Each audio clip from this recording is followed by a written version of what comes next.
A dica de hoje é sobre quantidade de calor. Estatisticamente, um assunto de incidência bem grande na URGS. Algumas lembranças nesses momentos finais são bem oportunas.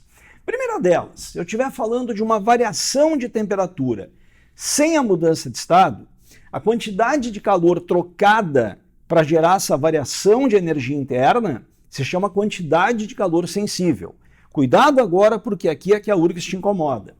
Massa, calor específico, aquela propriedade lá do material, né? A quantidade de calor que tu precisa para a unidade de massa mudar a temperatura em uma unidade, tipo a água. 1 caloria para cada grama variar a temperatura em 1 grau Celsius, vezes variação de temperatura. Ou, sem esquecer, que massa vezes calor específico é a capacidade térmica, quantidade de calor, não para cada grama, mas sim para toda a massa do material variar a temperatura em uma unidade. Aonde a URGS incomoda? A URGS incomoda nas unidades.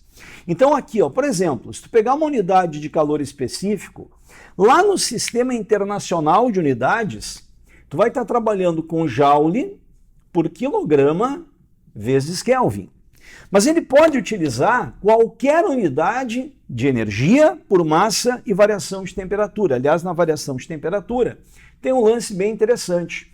Caloria por grama vezes grau Celsius, pode colocar quilojoule por quilograma vezes Celsius, qualquer unidade de energia por massa vezes variação de temperatura. E, gente, o que te interessa quando tu for analisar a unidade que ele deu no texto e a unidade que tu vai trabalhar no cálculo, é a unidade da energia e a unidade da massa. Por qual motivo?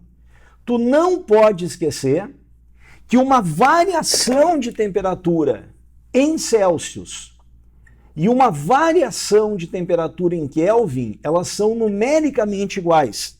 Então, essa unidade, ó, da variação de temperatura, se ela for Kelvin ou Celsius, não interessa.